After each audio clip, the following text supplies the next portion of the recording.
한번 새로 오신 분들 환영하고 축복합니다. 우리 옆에 분들 한번 인사하실까요? 한 주간 수고하셨습니다.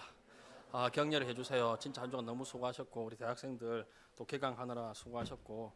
그런데 재밌죠. 학교 다니는 건 재밌고 학교 가면 캠퍼스 생활은 늘 낭만이고 추억이고 이런 재밌는 일들이 많이 일어날 거니까 기대감을 가지고 대학생활을 하시고 입학하신 분들도 그렇고 환영하고 축복합니다. 홍콩에 처음 오신 분들도 계시겠고 또 돌아오신 분들 다 너무 반가워 환영하고 또 한 주간 동안 우리 청년 직장인들 진짜 너무 많이 수고하셨습니다.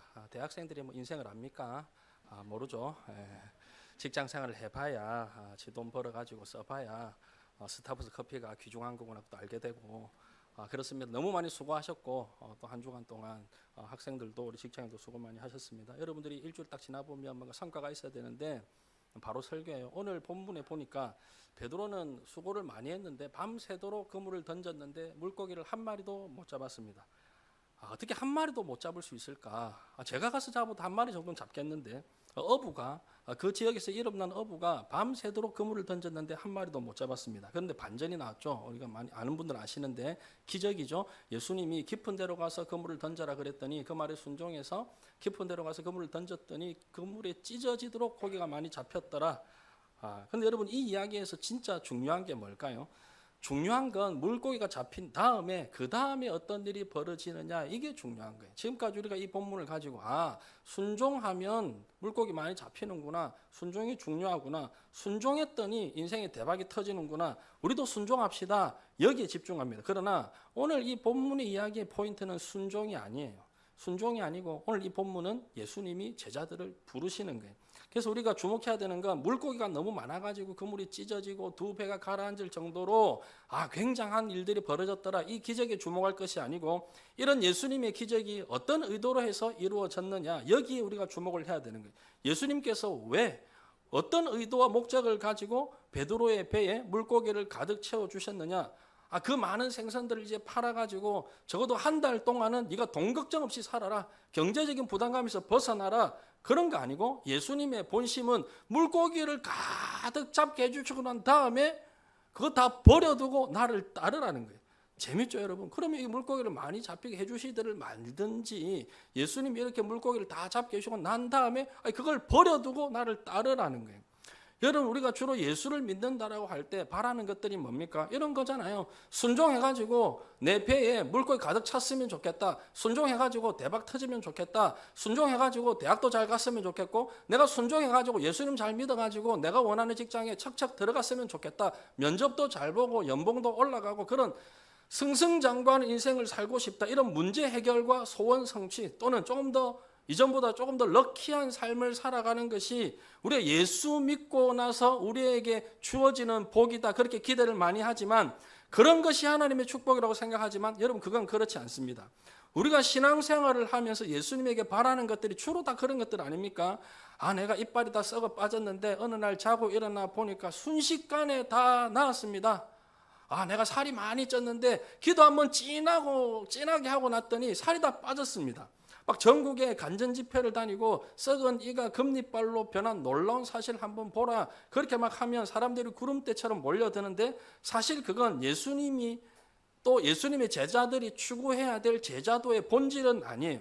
주님이 우리에게 찾아오셔서 우리에게 주기를 원하시는 축복은 그런 현찰이 아닙니다. 그냥 기도 한번 해가지고 문제가 해결되고 기도 한번 해가지고 태풍이 지나가고 여러분 태풍이 와야 되면 와야 되는 거예요. 그런 문제 해결과 소원 성취 정도의 우리의 뜻과 소원을 두는 게 아니고 그런 일들이 일어납니다. 태풍이 비껴가기도 하고 이빨이 금리빨로 변하기도 하고 내가 살이 많이 쪘었는데 하루 자고 일어났더니 갑자기 주의 놀라운 은혜로 살이 거의 없을 수 있겠지만 또 신기하게 일어나기도 해요. 특히 이단들도 그런 거 많이 하잖아요. 그런 신기한 일이 많이 일어나는 걸로 봐서 그런 현찰이 우리에게 주어지는 것도 하나님의 복이 맞지만 그러나 여러분 본질적으로 근본적으로 예수님이 우리에게 주시고자 하는 축복은 지금 당장 여러분의 어떤 문제를 해결해 주는 것, 지금 당장 여러분의 손에 졸업장을 쥐어주고 지금 당장 여러분의 직장에서 막 높은 자리에 올라가게 하고 현찰을 주는 것, 그건 주님이 여러분에게 원하시는 축복이 아니에요.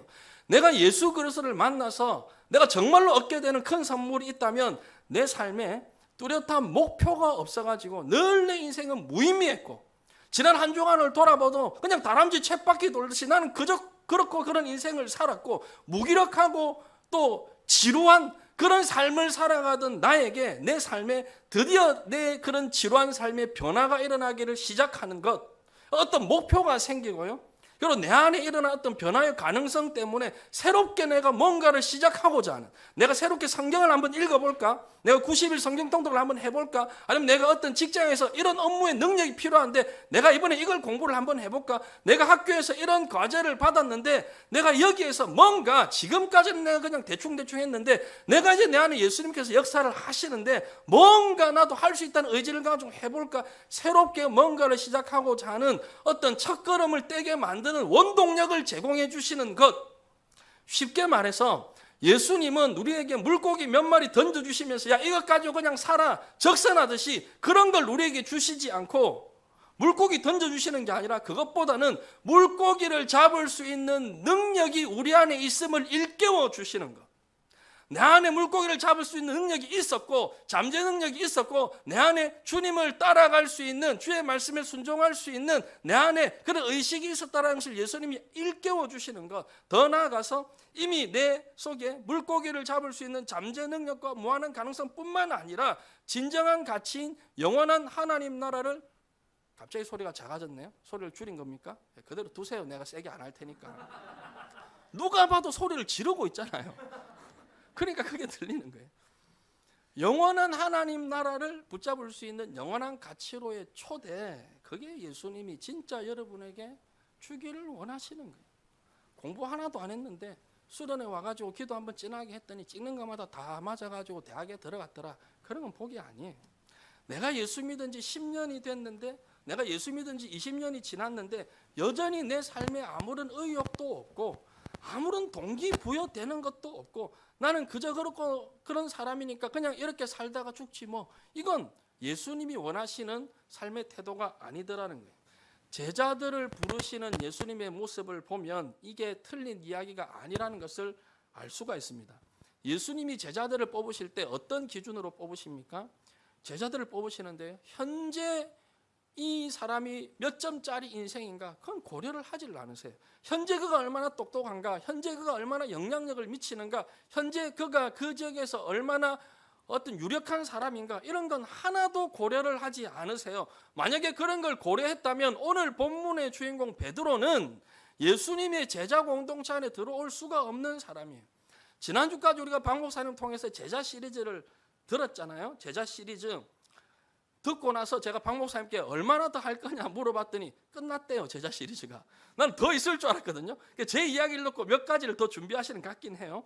그래서 이제 박 목사님과 제가 좀 발을 맞추려고 박 목사님의 제자 시리즈에 이어서 이제 저는 예수님의 제자를 한 사람 한 사람씩, 12번이겠죠?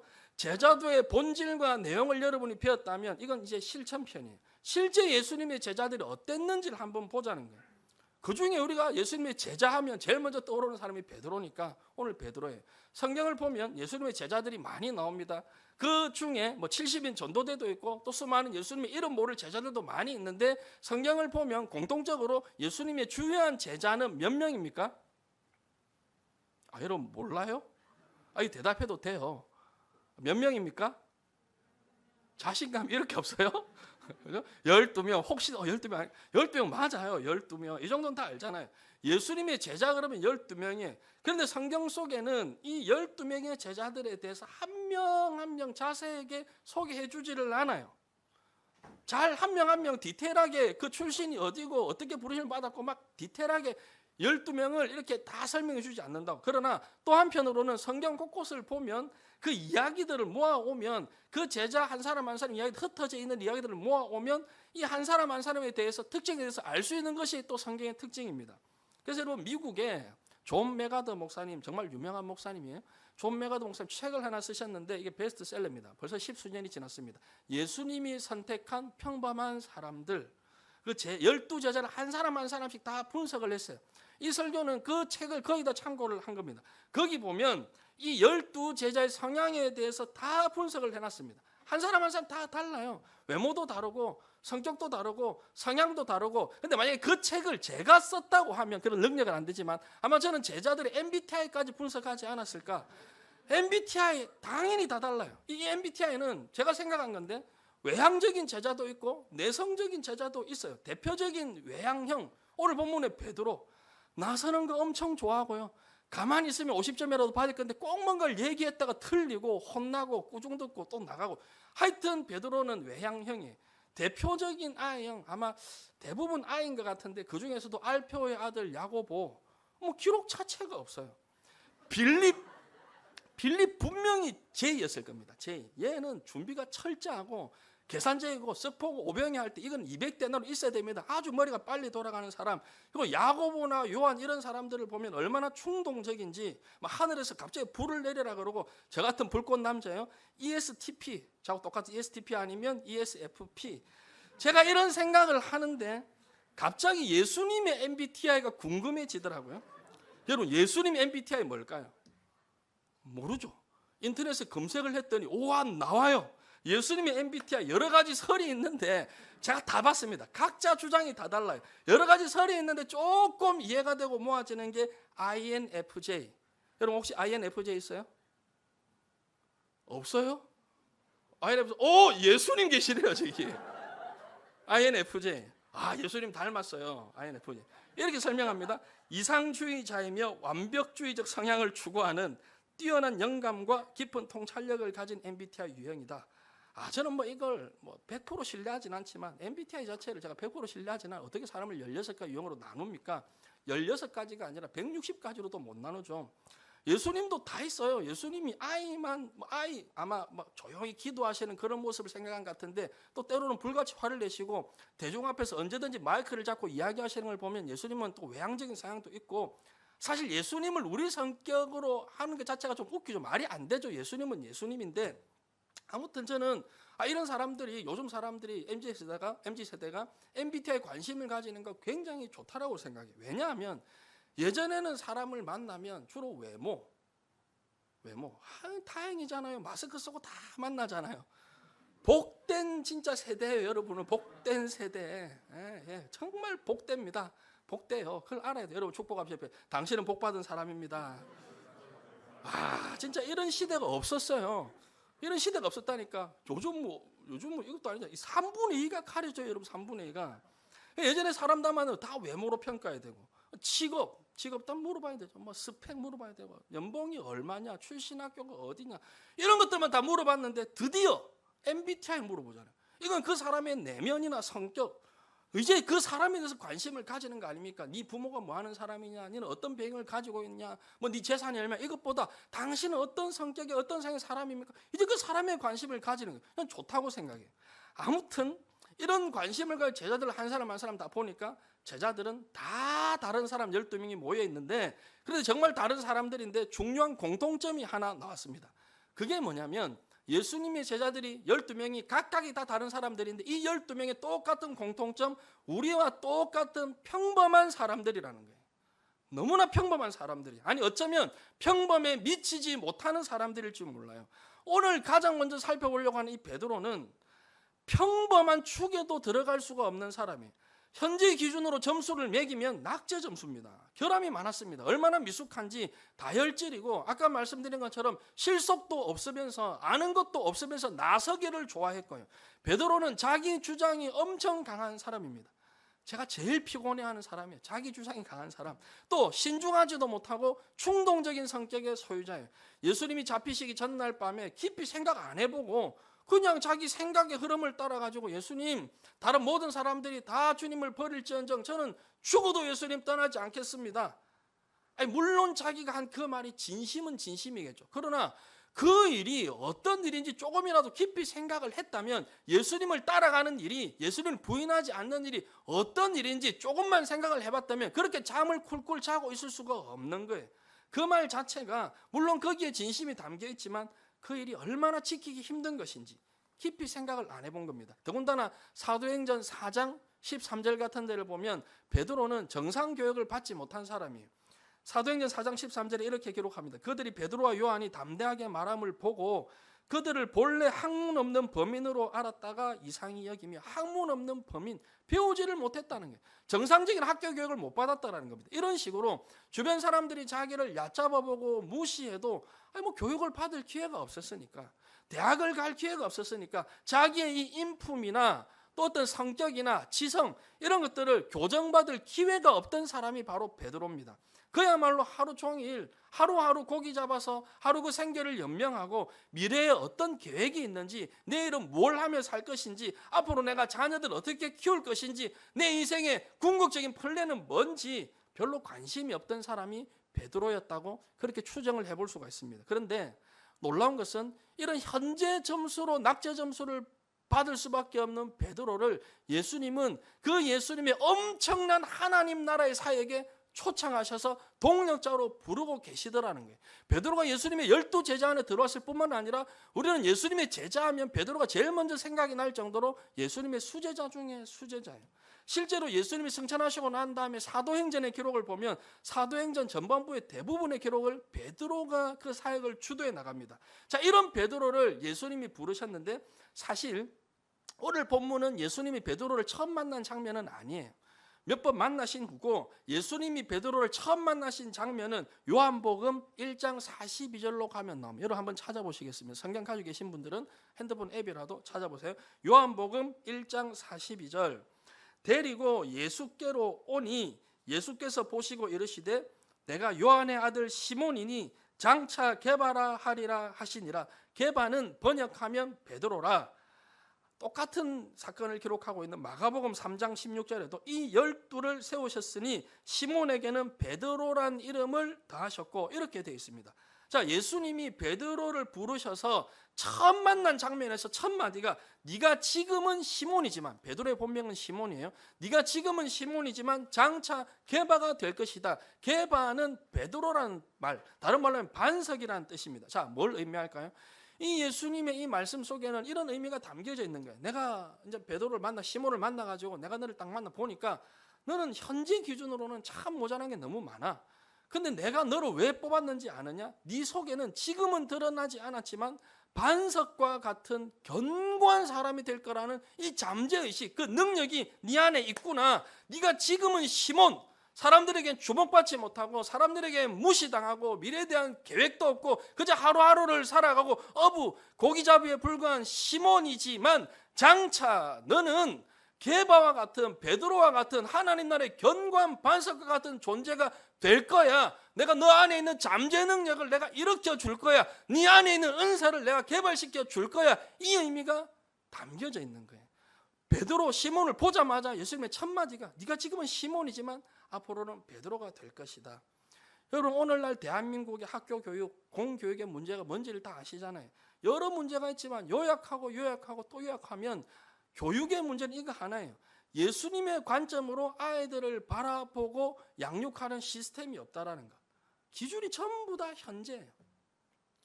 시험을 칠 때도, 면접을 볼 때도 전부 다 현재 이해가 몇 점을 받아오는가, 현재 너는 몇 점짜리 인생인가, 현재 이해가 얼마나 말을 잘 듣는 모범생인가, 현재 이 학생이 이 우리가 만들어 놓은 규격 안에 이탈하지 않고 그렇게 잘 그냥 복종하면서 따라올 스타일인가, 모든 기준이 현재다 보니까 그 아이 안에 잠재되어 있는 그 잠재 능력이나 은사를 아직 드러나진 않았어요. 그런 능력을 일깨워주는 그런 교육이 우리는 아직 미흡하다라고 생각을 합니다. 이런 비아냥거리는 소리를 여러분 많이 들어보셨잖아요. 아인슈타인도 오늘날 대한민국에서 태어났으면 그런 세상의 낙오자가 되었을 것이다. 현재 기준으로 바라보고 현재 기준으로만 평가하고 그 속에 있는 잠재 능력을 잘 깨우쳐주는 그런 일들을 잘 하지 못하니까 이 세상에는 자기 속에는 충분히 능력이 있고 자기 속에는 충분히 하나님께서 주신 은사들이 있고 여러분 안에 이미 하나님께서 주신 재능과 달란트가 많이 있는데 그걸 꺼내지 못하고 그냥 땅에 묻어두고 엉뚱한 거 구하고 있는 어리석은 사람들, 불행한 사람들이 저는 많다라고 생각을 합니다. 저는 오늘 이 말씀을 통해서 여러분 안에 감춰져 있는 시몬처럼 전혀 장래에 대한 소망도 없고 미래에 대한 어떤 기대감도 없고 주목받을 거리도 없고 사람들에게 인정받을 수 있는 건덕지가 하나도 없는 결함이 많았던 사람이라고 하더라도 오늘 여러분들이 이 말씀으로 도전을 받으시고 은혜를 받으시고 예수님께 딱 붙들린 바 되면은 여러분 인생에도 새로운 일들이 펼쳐지게 되는 줄로 믿으시길 주님의 이름으로 축복합니다. 축복합니다. 여러분 속에 감춰져 있는 여러분도 알지 못했던 주를 향한 헌신과 하나님 나라를 향한 소망과 또 이 세상적으로도 여러분 세상 일도 우리 잘해야 되잖아요. 여러분 직장에 필요한 일들, 학업에 필요한 일들 내가 알지 못했는데 이런 능력이 있었네. 하나님께서 일깨워 주시기를 바랍니다. 그러니까 자꾸 현찰 그러지 마시고 내 안에 있는 은사를 회복시켜 주시는 주님을 경험하셔야 되는 거예요. 우리가 세상의 소리에 많이 무덤덤하게 살아서 이런 초청하시는 여러분을 일깨워주시는 하나님의 음성을 들려드려도 어떤 경우에는 마음의 감동이 잘 안 돼요. 왜? 우리는 늘 세상의 소리에 눌려 살았거든요. 네가 그렇지 뭐. 네가 뭘 한다고 그래.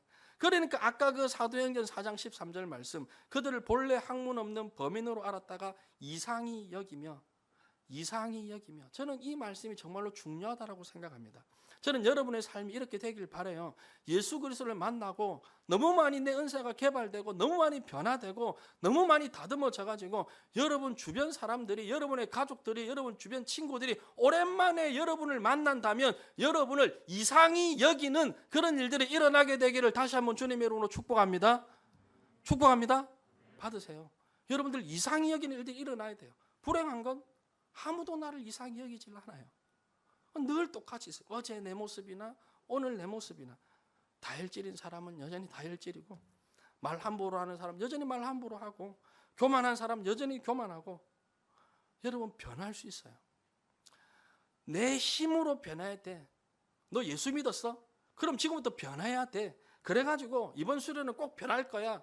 이래가지고 잘못된 자꾸 변화 왜 안 변하지? 내 노력으로 변하려고 해가지고 왜 안 변하지? 이번에는 꼭 변할 줄 알았는데 성경 다 읽으면 변할 줄 알았는데 또 안 변해. 자꾸 낙심하고 절망하고 좌절하는 그것도 우리의 잘못된 성화, 잘못된 교리에서 오는 우리를 지치게 하고 힘들게 하는 그런 잘못된 모습이지만 그러잖아요. 여러분 변하고 싶으면 잘 안 변하잖아요. 노력했는데 안 되더라. 그것도 잘못된 거지만 나는 안 변하는구나. 나는 변화의 가능성이 없구나. 이것도 잘못된 거예요. 여러분 왜 안 변한다고 생각합니까? 왜 사람은 안 변한다고 단정을 지으세요? 바뀔 수 있습니다. 변할 수 있다라니까요. 저는 제 아버지가 180도로 변하는 걸 눈으로 본 사람이에요. 가족들은 알잖아요. 그리고 저도 변하고 있어요. 못 믿으시면 제 아내한테 물어보세요. 얼마나 요즘 잘하는지. 이 정도가 굉장히 잘하는 거예요. 그 정도 옛날엔 심각했다는 얘기죠. 그러니까 지금 보면 계속 좋아지고 있는 거예요. 더 이상 나에게 어떤 변화를 기대하긴 어려워. 그 자리에서 한 걸음 떼셔야 되는 거예요. 변할 수 있습니다. 여러분 변할 수 있다라니까요. 여러분 성격도 바뀔 수도 있고요. 여러분 많은 것들이 개발되어 가지고 하나님이 쓰시기에 합당한 사람으로 변합니다. 믿으시길 주님의 이름으로 축복합니다.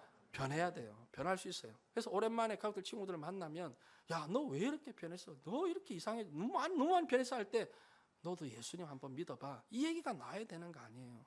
자연적으로 교회를 찾게 되는 복음이 전해지는. 근데 오랜만에 만났는데 너처럼 될까 봐 교회 못 가겠다. 이런 말 듣지 마시길 바라요. 자, 여러분 진짜 변하기를 원하신다면 이런 변화와 성숙을 원하신다면 몇 가지를 마음에 담으셔야 되는데 오늘 세 가지를 말씀을 드립니다. 첫 번째, 나도 방금 말씀드린 거예요. 나도 변할 수 있다는 확신을 가지셔야 됩니다. 한번 따라하겠습니다. 나도 변할 수 있다.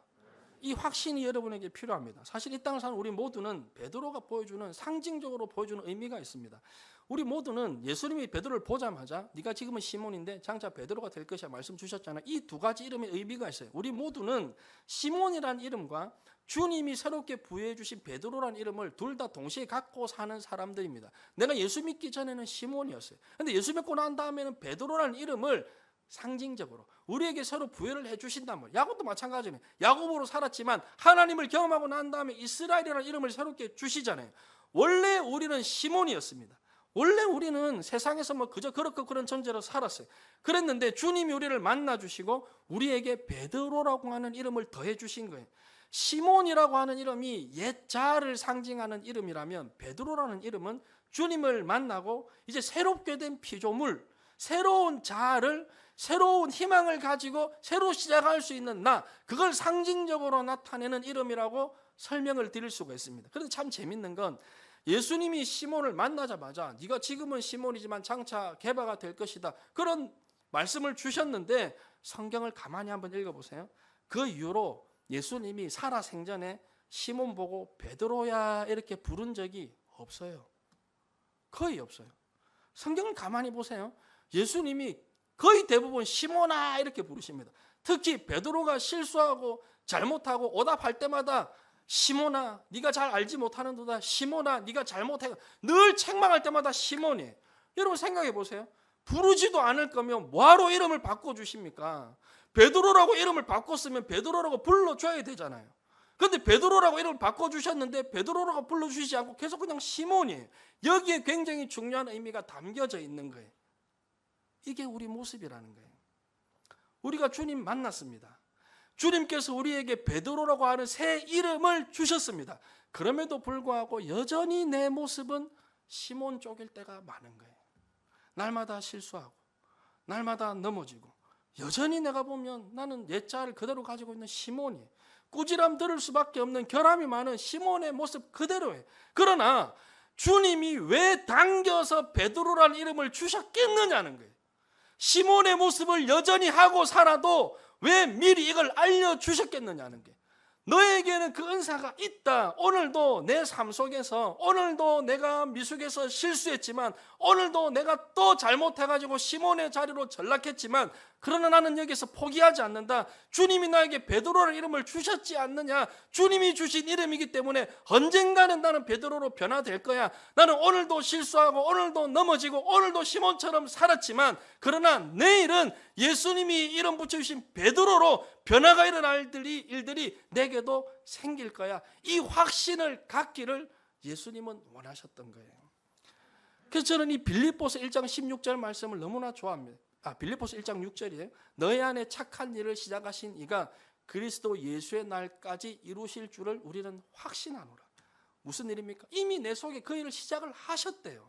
시몬으로 살고 있는 보잘것없는 여러분을, 늘 실수하고 실패하는 그 시몬 같은 여러분을 베드로, 반석과 같은 견고한 존재로 만드시는 일을 이미 여러분 안에 시작하셨대요. 우리 안에 착한 일을 시작하신 이가 언제 이루어진다고요? 그리스도 예수의 날에. 우리가 그리스도 예수의 날에 결국은 이루어진다, 이 확신을 붙들고 있으면, 포기하지만 않으면, 내가 지금은 초라한 시몬의 모습이지만 주님 다시 오시는 그날에 여전히 초라한 모습으로 서기를 원하지 않습니다. 지금은 초라한 시몬이지만 견고한 게바와 같은, 베드로와 같은 사람이 되어서 주님 앞에 서기를 원합니다. 조금 더디 자라고, 조금 천천히 자라고, 조금 변화의 모습이 그렇게 속도감 있게 내 눈에 보이지 않는다고 해도 괜찮다는 거예요. 변화를 향한 기대와 갈망을 잊어버리지 말라는 거예요. 삼손이 머리가 다 잘렸잖아요. 삼손이 머리 잘리고 눈 뽑히고 그 맷돌 돌리고 있는 그 비참한 시몬과 같은 모습으로 살고 있을 때, 그러나 삼손의 머리도 자라요. 서서히 자라잖아요.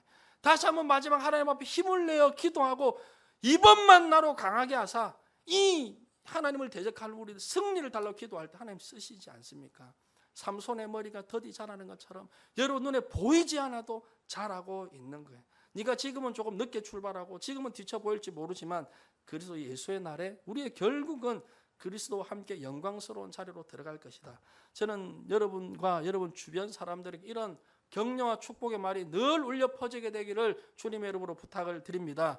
왜 요즘 청소년들이 자신이 없습니까? 왜 청소년뿐입니까? 왜 요즘 청년들도, 애들뿐만 아니라 왜 여러분조차 내 인생의 변화에 대한 이런 말들이 기대감으로 나에게 와닿지 않습니까? 지금까지 예수님처럼 나를 대해주는 사람이 없기 때문에 그래요. 여러분 예수님 만나셔야 돼요. 예수님 너무 멀리 느끼신다면 INFJ 지연이라도 가까이 하시고, 조금 뭐 이렇게 해보려고 하면 우리에게 늘 들려지는 말이, 아이고 뭐 네가 그 결심 처음 하는 거냐? 작년 이맘때도 한 것 같은데 네가 그 일을 할 수 있다고 생각하니, 우리를 대하는 게 늘 그런 식이에요. 늘 과거에 내가 잘못했던 거, 내가 어제 내가 실수했던 거, 나의 부족함과 나의 실수들을 차곡차곡 쌓아가지고 저도 회개합니다. 저도 그런 거 많이 해서 테니스 칠 때 많이 했거든요. 상대방이 실수할 때마다 그 실수를 크게 비웃어주고 내가 이기기 위해서 막 실수를 꾹꾹 눌러 담아가지고 실수를 기억하고 각인하고 똑같은 실수를 또 저지르도록. 그거는 진짜 악한 일이에요. 상대가 실수하고 잘못한 건 기억하지 않도록. 여러분 상대방이 지금 옆 사람도 한번 쳐다보세요. 예. 여러분 잘못한 거 있죠. 예. 눈빛이 막 달라진 친구들 있어요. 보라 그러니까 옆에 있는 친구들의 동력자 실수한 거 지금 이 시간에 내 옆에 있는 동력자들이 실수하고 결점과 잘못한 거 쓰레기통에 넣게 된 은혜가 있기를 주님의 이름으로 축복합니다. 아니 그 실수에 대한 기억들을 쓰레기통에 넣으라고. 그 친구를 넣으라는 얘기가 아니고 말을 잘못 알아들었어요. 그 기억, 잘못된 과거의 기억들을 쓰레기통에 넣으라고. 두 번째, 정말 여러분 변하기를 원하신다면 자신의 약점에 대해서 정직한 태도를 가지시길 바랍니다. 베드로가 비록 약점이 많은 사람인데요, 근데 예수님 보기에 베드로는 진짜 예수님 마음에 쏙 드는 성격이 하나 있는데 그게 뭐냐면 솔직해요. 적어도 더러운 위선의 옷을 입고 예수님 앞에 서진 않아요. 베드로를 가만히 보세요. 늘 실수 많이 하잖아요. 제가 아까 말씀드린 가만히 있으면 50점인데 꼭 손들고 뭔가를 얘기해가지고 빵점 되는 게 베드로거든요. 우리가 당해야 될 부끄러움을 이미 앞서서 다 당해주신 정말 마음이 좋으신 형님이에요. 이분이 위선적이지가 않은 거예요. 실수가 많고 결점이 많고 그래도 한 번도 그걸 감추려고 하거나 위장하려고 한 적이 없는 분이에요. 예수님은요, 그 사람이 실수 많고 허물이 많은 건 그건 그다지 마음에 부담이 안 되시는 분이에요. 가늠한 여인이 잡혀왔습니다. 우리는 엄청 부담돼요. 예수님 별로 부담이 안 돼요. 세리와 죄인들, 우리는 밥 먹는 것 엄청 부담돼요. 어떻게 세리와 밥을 먹지? 저 죄인과 어떻게 밥을 먹지? 와, 어떻게 말이 돼? 안 돼요. 근데 예수님은 그런 사람들하고 밥 먹는 게 부담이 안 돼요. 죄인들과 세리들과 뭐 장녀들 만나는 게 아무런 부담이 안 되시는 좋은 주님이시잖아요. 그런데 예수님이 정말로 못 참는 거 하나, 가식적인 거, 이중적인 거, 겉과 속이 다른 거, 그걸 얼마나 싫어하셨던지 바리새인과 종교 지도자들을 책망하시면서 이 회칠한 무덤 같은 존재들아, 이건 여러분 우리가 뭐 동물, 뭐 소, 뭐 개, 이 욕보다 훨씬 더 심한 욕이에요. 사람에게 대고 네가 무덤 같은 존재라는 거. 무덤 같은 존재. 무덤이 뭐예요, 여러분? 무덤 밖을 뭐 아무리 꽃을 갖다 심어놓고 비석을 아름답게 꾸미고 그다음 뭐 잔디를 다 깎아놓고 잘 꾸며도 무덤 속은 죽은 시체, 송장이 있는 게 무덤이에요. 바리새인들과 종교 지도를 책망할 때 그렇게 하시는 거예요. 아무리 겉만 번지르르하게 그렇게 하면 뭐 하냐는 거예요. 그래서 사람들이 보는 거 그것만 잘하면 뭐 하냐는 거예요.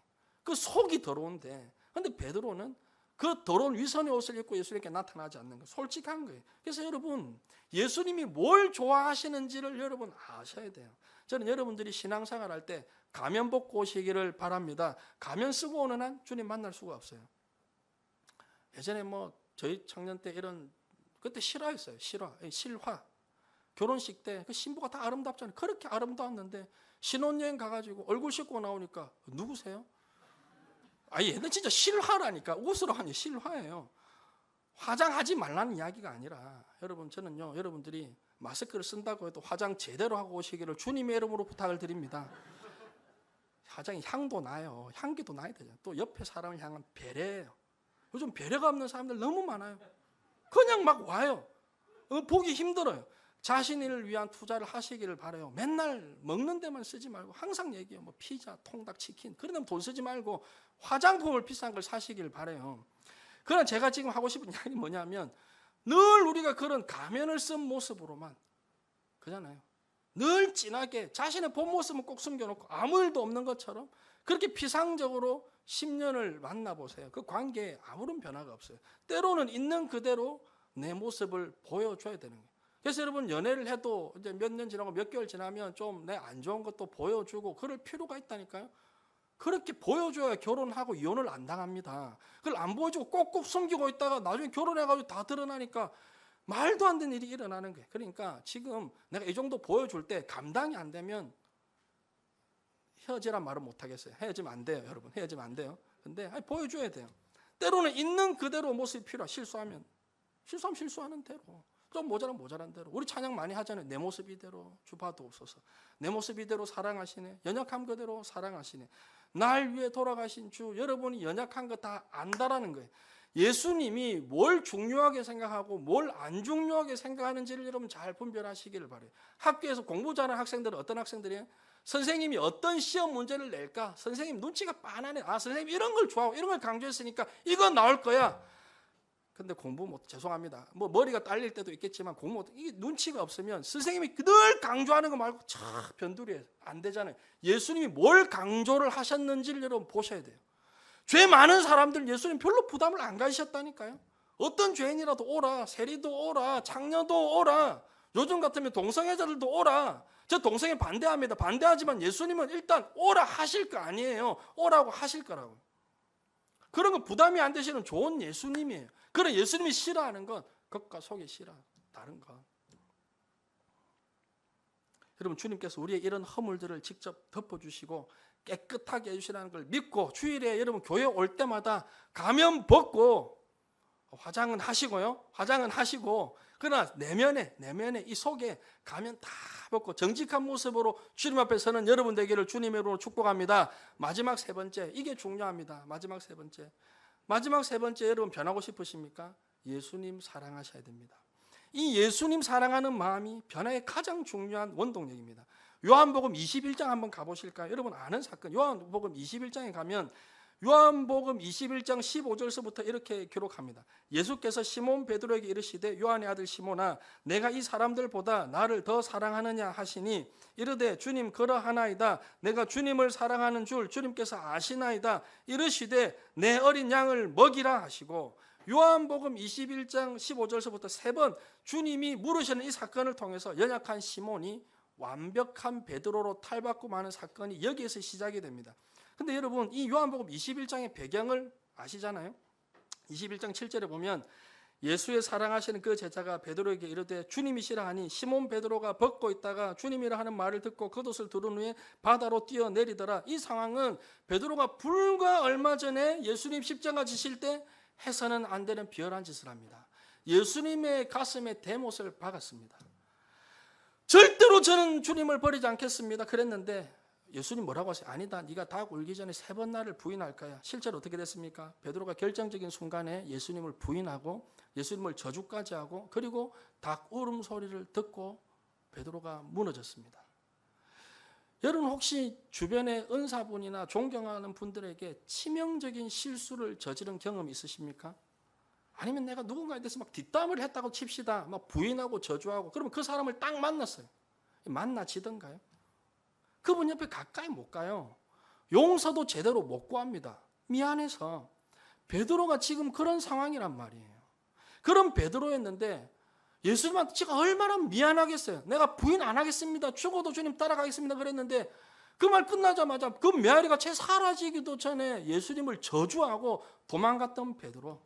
마음이 무너지고 미안하고 죄송해서 답답해 죽겠는데 그런데 어디서 주님이시다 소리가 들리자마자 모든 자기 안에 있는 엉어러져 있는 그 생각들, 마음의 상처들, 후회들 어떡합니까? 그냥 다 버려두고 겉옷을 벗고 있던 베드로가 겉옷을 두르고 물속으로 풍덩 뛰어들어가지고 예수님 만나러 뛰어가고 있는 거예요.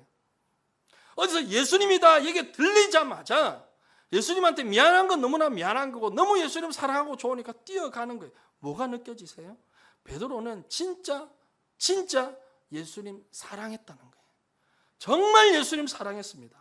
베드로는 예수님 사랑했기 때문에 그런 고백도 했고 사랑한 건 너무 맞는데 자기의 연약함을 몰랐기 때문에 저주하고 부인하는 짓을 했고 그게 사랑했기 때문에 그 미안함이 남아있었고 미안해가지고 예수님 얼굴 본 면목이 없는데 그래도 너무 사랑하니까 예수님 오셨다는 얘기를 듣자마자 물속에 뛰어들어가지고 뛰어가는 거예요.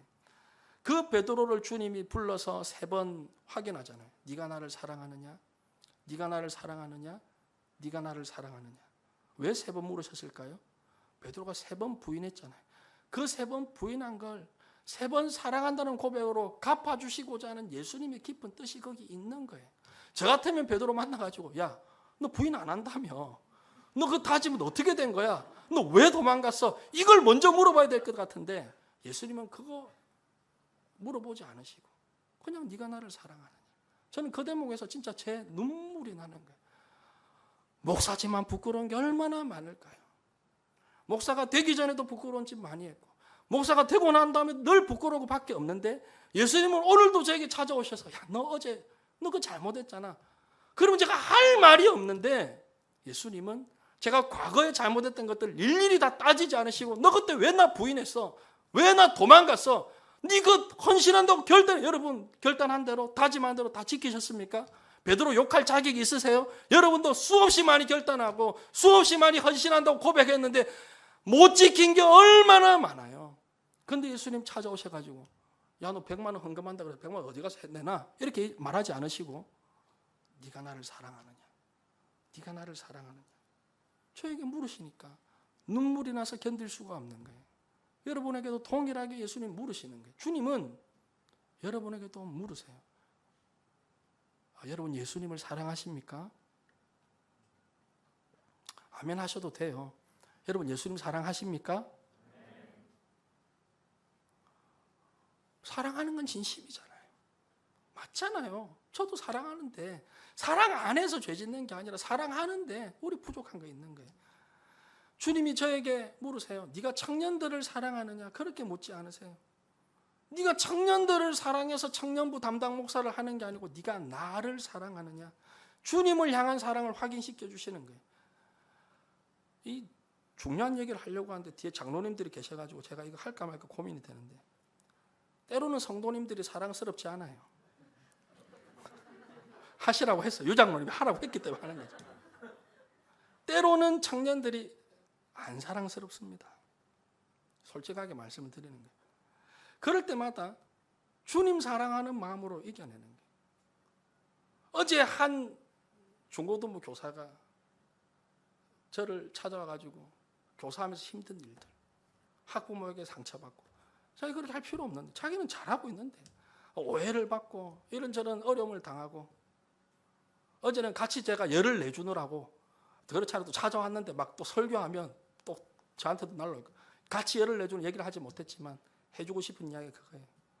예수님 사랑하는 마음으로 하는 거예요. 여러분 중고등부 교사들, 초등부 교사들 아이들에게 때로 상처받으시잖아요.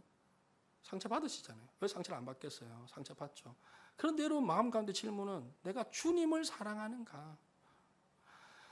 예수님이 저를 목사로 부르시고 청년부 담당 교육자로 부르셔서 청년들을 사랑하라 그러지 않았어요. 네가 나를 사랑하느냐?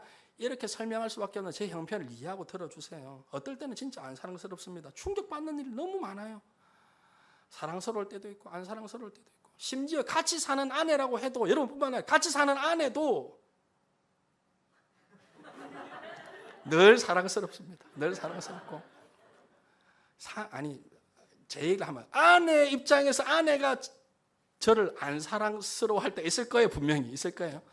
내 애들이잖아요. 딸, 아들 다 우리 자녀들이 제 자식인데도 안 사랑스러울 때가 있어요. 진짜 제가 얘기 생각하는 푸동에 제가 상해 있을 때 푸동 연합교회에서 아마 계속 푸동 연합교회 목사님 상하면 최 무슨 목사님인가 요한복음 21장 요 본문으로 설교를 하시는데 그때 화동 지역 목회자 연합회에 있어요. 그분이 사경을 헤매다 밤 사경 기도회 가면 진짜 사경을 헤매다가 뇌종양 여러분 심각합니다. 뇌종양을 목회가 안 되고 성도들 기도하고 뇌 수술을 몇 번이나 하셨어요. 말로 다 할 수 없는. 저는 뭐 이런 데 해봤는데 뇌 수술은 뭐 진짜 몇 시간씩 너무 힘든 수술 아니겠습니까? 극심한 고통 가운데 그 종양을 이겨내시는데 그때마다 힘들 때마다 고통이 올 때마다 아내 사진을 꺼내가지고 보면서 아내 사진을 우리는 아내를 진짜 사랑하는 것보다 그렇게 생각했는데 이렇게 얘기하시더라고요. 사모님 사진을 보면서 이겨냈다는 거예요. 내가 이 아내도 이겨냈는데 이 정도 질병을 못 이겨내겠느냐고 막 깜짝 놀랐어요. 이건 놀라운 목사님이다. 뭐 이 생각에 저는 목사로서 본질적으로 성도가 청년들이 사랑스러워서도 목회를 하지만 청년들이 좋아서 홍콩 엘림교 청년부를 맡고 있다면 저는 하나님의 종은 아니에요. 오늘도 제 마음으로 수없이 다짐하고 독백하는 건 주님이 저에게 청년들을 맡겨주시고 네가 청년들을 사랑하느냐 하지 않으시고 네가 나를 사랑하느냐 물으시는 거예요. 제가 여러분 보고 안 사랑스러울 때가 있다 그러니까 여러분도 표정이 저도 목사님 안 사랑스러울 때가 있는. 맞습니다. 공감이 돼요. 사람이잖아요. 50보 100보예요. 제가 좋아서 청년부에 오신 분은 아무도 없다라는 걸 알고 있습니다. 그렇기 때문에 반대로 제가 싫으셔도 떠나시면 안 돼요. 주님 사랑하는 마음으로 여러분의 공동체를 지키셔야 되는 거예요. 제 마음에 솔직한 고백으로 예수님 사랑하는 마음이 막 흘러넘치면 어떤 청년들을 만나도 사랑하는 마음이 흘러넘쳐요. 이건 뭐 중고등학교 때도 마찬가지였습니다. 뭐 힘든 일도 있고 학부모들도 막 어렵고 막 해도 예수님 사랑하는 마음이 흘러넘치면 다 감당이 돼요. 근데 내가 주님 사랑하는 마음을 잃어버리면 조그만한 일에도 화가 나서 견딜 수가 없고, 내가 주님 사랑하는 마음을 잃어버리니까 아무렇지도 않은 거에도 막 떠나고 싶고 그런 일들이 생기는 거예요. 이걸 교정할, 베드로가 실수가 많았잖아요. 오늘 베드로 가져온 이 결함, 이걸 교정하기 위해서 아자아자 뭐 이겨내자 뭐 화이팅, 이것도 중요하겠지만 더 중요한 건 베드로는 주님 사랑했습니다. 예수님 사랑했습니다. 결국 베드로는 예수님 사랑했기 때문에 참 예수님 보기 힘들고 부끄럽고 당혹스러운 그 순간에도 주님 만나게 불러 뛰어드는 게, 오늘 3부 예배에 여러분 청년 대학생들 와서 회복할 건 이거 하나예요. 내가 주님을 사랑합니다. 주님 사랑하는 마음. 여러분, 우리가 유럽 여행을 가면 가본 사람도 있고 못 가본 사람, 성 베드로 성당, 사람들이 거기 가서 뭘 보고 옵니까? 뭘 느끼고 와야 됩니까? 야, 성당 진짜 예쁘다, 잘 만들어놨다, 아름답다, 인증샷 찍고 인스타에 올리고. 여러분, 2000년 전에 베드로는요 그냥 무식한 어부였습니다. 그냥 어부예요. 그 무식한 어부가 무슨 지성을 많이 쌓았겠습니까? 대학을 다녔습니까? 베드로가 뭐 얼마나 많은 돈을 쌓았겠습니까? 그 갈릴리 어부가 자기 자녀들 뭐 자랑할 게 있을까요? 그 무식하고 비천했던 갈릴리 어부가, 지금은 우리가 갈릴리 하니까 익숙하지만 그 2000년 전에 갈릴리는 아무도 아는 사람이 없는 동네예요. 2000년 전에 로마 제국의 갈릴리는 변방 중에 변방입니다. 그들이 갈릴리 바다로 불렀지 바다 아니에요. 호수예요. 자기들만 바다를 본 적이 없으니까 그걸 바다라고 부른 거예요.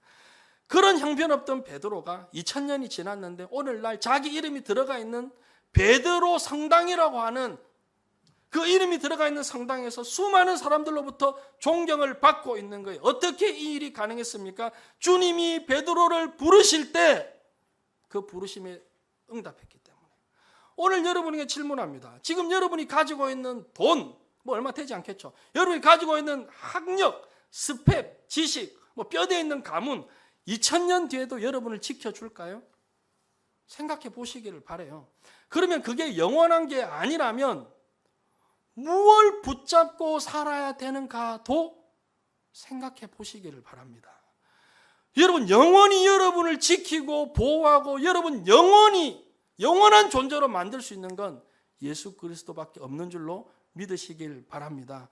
결론입니다. 오늘 이 누가복음 5장 이야기, 이 성질 급한 베드로가 고기잡이 한 마리도 못 잡았잖아요. 짜증 안 났겠어요? 짜증 나잖아요. 한 마리도 못 잡았습니다. 우리도 그럴 수 있어요. 밤새도록 야근하고 중요한 프로젝트를 앞두고 몇 날 며칠 수고했는데 아무런 성과가 없어요. 내 인생의 배에 이 물고기가 한 마리도 없어요. 밤새도록 그물을 던졌는데 한 마리도 못 잡은 베드로처럼 손에 잡히는 게 하나도 없어요. 그때 주님께서 말씀하세요. 뭐라고요? 그 배를 나한테 넘기라는 거예요. 그건 나한테 내놓으라는 거예요. 베드로가 그 배에 물고기 한 마리 못 잡은 것만 해도 짜증이 나 죽겠는데 예수님은 그 배에 오르셔서 말씀을 가르치시겠대요. 그 배를 달래요. 그때 베드로가 이럴 수 있잖아요. 예수님, 이 배가 얼마나 중요한 배인데요. 내가 오늘은 물고기를 한 마리도 못 잡았지만 이 배는 내게 너무나 소중한 배입니다. 이 일이 저에게 얼마나 중요한지 아세요? 그러지 않았습니다. 베드로는 그 배를, 자기 삶의 기둥 같은 배를 예수님께 드렸습니다. 자신의 전부가 걸려있는 그 배를 말없이 드려요. 오늘 누가복음 5장 3절에 그 배는 시몬의 배라. 저는 성경책에 형광펜으로 쳐놨어요. 그 배는 시몬의 배라. 물고기를 한 마리 잡지 못한 배. 근데 예수님이 그거 달라고 하실 때 시몬은 그 배를 드렸습니다. 여러분 잊지 마시기를 바라요. 여러분이 제가 꼭 붙잡고 놓지 않는 그것 때문에 하나님의 부르심에 응답이 안 돼요. 때로는 내 자존심이고 때로는 내 조건이고, 그러나 우리의 가장 소중한 것들을 내려놓고 주님의 부르심에 반응하고 엎드리면 그때부터 내 인생 변화가 시작되고 하나님의 영광이 내 삶을 통해서도 나타나게 되는 겁니다. 여러분의 인생의 배, 예수님께 맡기셨습니까? 여러분의 인생의 배 예수님께 드리셨어요? 자기가 주인 되려고 요나는 자기 인생의 그 키를 자기가 잡고 그렇게 하나님 부르심에 반대로 막 한 그 배, 요나가 타고 있던 배는 풍랑을 만나가지고 기진했습니다. 그런데 주님께 맡긴 작은 배, 여러분 아기 모세가 타고 있는 갈대 상자 한번 생각해 보세요. 그 작은 배, 그 초라하고 바람 한 번만 탁 불어도 그냥 물에 잠길 것 같은 그 갈대 상자의 그 모세가, 아기 모세가 타고 있는 그 갈대 상자는요, 하나님의 손에 붙잡힌 바 되니까 하나님의 인도를 따라서 바로의 공주의 그 손에까지 가게 되는 거예요. 여러분 큰 배를 원하세요? 여러분 우리 인생의 승리의 비결은 우리 인생의 키를 주님께 드리느냐 아니냐 여기 있는 거예요. 베드로가요, 예수님 어떤 분인지 알고 나서 주님께 엎드립니다. 주여 나를 떠나소서 저는 죄인입니다. 예수님이 누구신지를 알게 된 거예요. 베드로가 물고기 많이 잡았습니다. 순전히 물고기 많이 잡았잖아요. 돈 많이 벌었습니다. 대박 터졌습니다. 그러면 예수님 앞으로는 어떻게 하면 계속해서 물고기를 많이 잡을 수 있습니까? 이걸 물어봐야 될 텐데 그거 안 물어보고 주님 저는 죄인입니다. 저를 떠나셔야 됩니다. 예수님을 만나고 예수님의 부르심에 네가 앞으로는 사람을 취하리라 그 말씀에 모든 것을 버려두고 주님을 따라가게 되는 그런 일들이 오늘 상징적으로 여러분의 내면에 내 평생에 주님을 따라가기를 소원합니다. 이 고백이 여러분이 있게 되기를 주님의 이름으로 간절히 축복합니다. 오늘 이 찬양을 우리 같이 한번 부르고 싶은데요. 우리 찬양팀 나오셔서 같이 한번 불러주시고 하나님이시여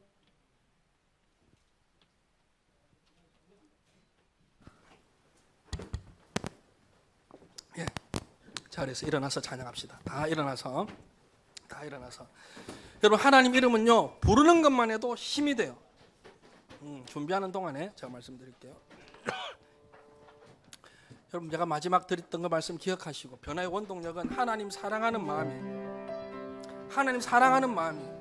그냥 가사가 있으니까 부르는 노래가 아니라 이 찬양하는 가운데 하나님을 향한 사랑을 여러분 마음에 담고 고백해 보시기를 바랍니다. 찬양은 사랑 고백이 힘이에요. 한마디 한마디 힘을 주어서 하나님을 찬양하겠습니다.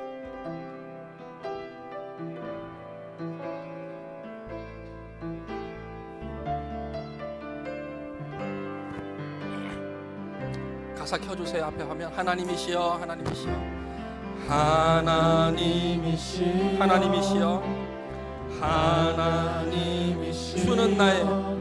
주는 나의 하나님이시 내 몸과 마음이 주님을 사랑합니다. 나의 몸과 마음 주를 갈망하며 이제 내가 주께 고백하는 뭐라고 고백합니까? 여호와는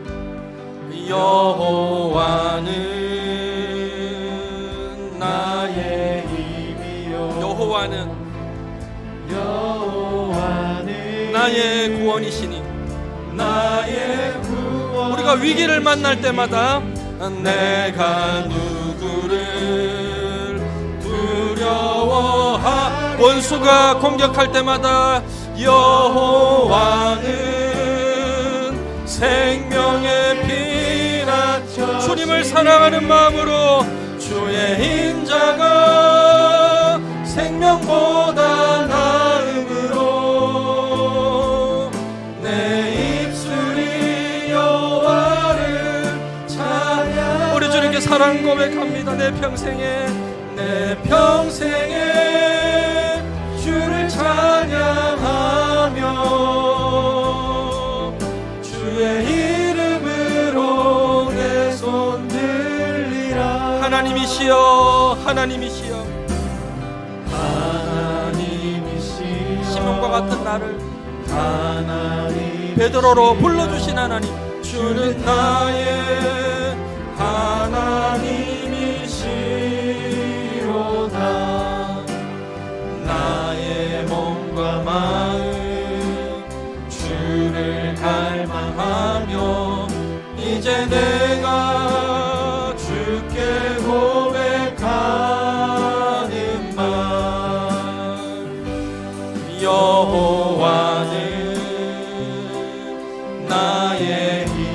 그대로 고백하세요. 여호와는 나의 구원이시니 내가 누구를 두려워하리요. 여호와는 우리를 불러주신 그 하나님의 은혜, 우리를 사랑하시는 하나님의 은혜, 주의 인자가 생명보다 나으로 내 입술이 여호와를 찬양하리. 내 평생에 주를 찬양하며 주의 이름으로 내 손들 눈을 들어 주를 보라. 눈을 들어 주를 보라. 내 모든 염려 주께 맡겨라. 슬플 때에 주님의 얼굴 보라. 사랑의 주님 안식 눈을 들어 주를 보라. 눈을 들어 주님 사랑합니다. 달려가던 그 베드로처럼 내 모든 염려 주께 맡겨라. 슬플 때에 주님의 얼굴 보라. 사랑의 주님 안식 주리라. 괴로울 때 주님의 얼굴 보라. 얼굴 보라. 평화의 주님 바라보아라. 세상 물고기를 한 마리도 못 잡았어요. 친구들아 위로의 주님. 다시 한번 한 주간의 삶을 돌아보시면서 괴로울 때 주님의 얼굴 보라. 괴로울 때 주님의 얼굴 지치고 상한 마음 주님을 향하세요. 화의 주님 바라보. 얼마나 많이 시달렸습니까? 세상에서 시달린 친구들아 위로의 주님. 2절 찬양합니다. 힘이 없고 내 마음 연약할 때 힘이 없고 내 마음 연약할 때 능력의 주님 바라보아라. 주의 이름 부르는 모든 자는 힘 주시고 늘 지켜주시고 시몬과 같은 나를 불러주신 주님. 눈을 들어 주를 보라. 내 모든 염려 주께 맡겨라.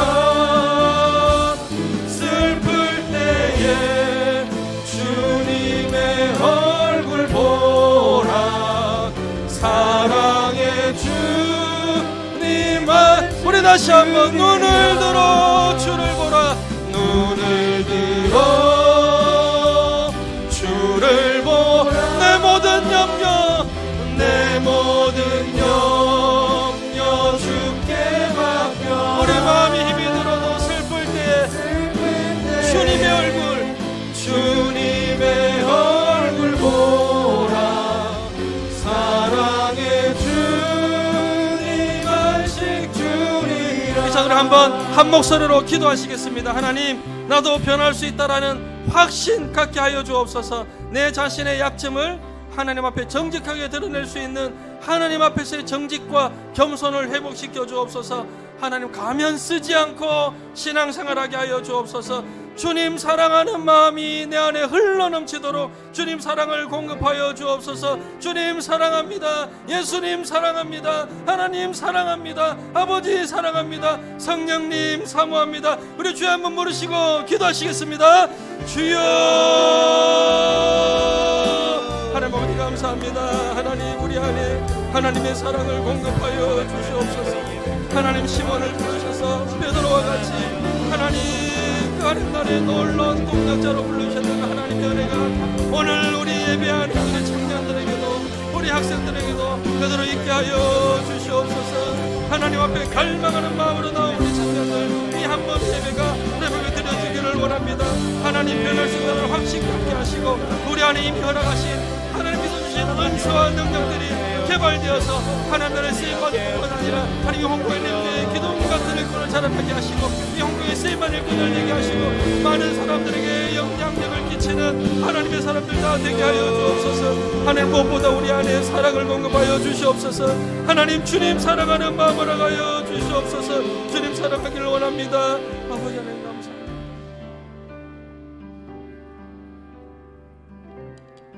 제가 한번 기도하겠습니다. 주님 은혜를 감사를 드립니다. 하나님 시몬과 같은 우리를 불러서 베드로와 같은 견고한 존재 삼으시고 주님 나라의 거룩한 사역의 동력자로 불러주심에 감사를 드립니다. 하나님의 부르심의 의미가 무엇인지 하나님께서 나를 부르시고 초청하실 때 우리를 구원의 자리로 또 그 구원의 자리에서 다른 사람들에게 구원을 증가하는 하나님 나라의 동력자로 불러주셨음을 알고 이 위대한 하나님의 부르심에 응답하는 우리 청년들 학생들 다 될 수 있도록 하나님 축복하여 주옵소서.